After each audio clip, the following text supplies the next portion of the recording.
Ik ben lid geworden bij het koor omdat ik zingen en muziek heel erg leuk vind. Ik vind het zingen heel erg leuk omdat de liedjes heel erg leuk zijn.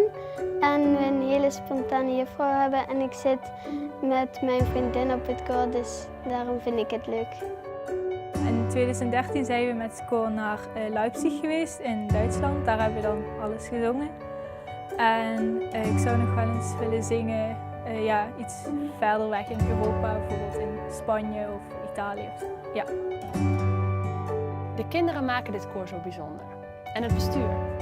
En er zitten kinderen bij dit koor die niet altijd een plekje goed vinden in de klas of op school. En of ze nou gepest worden of niet.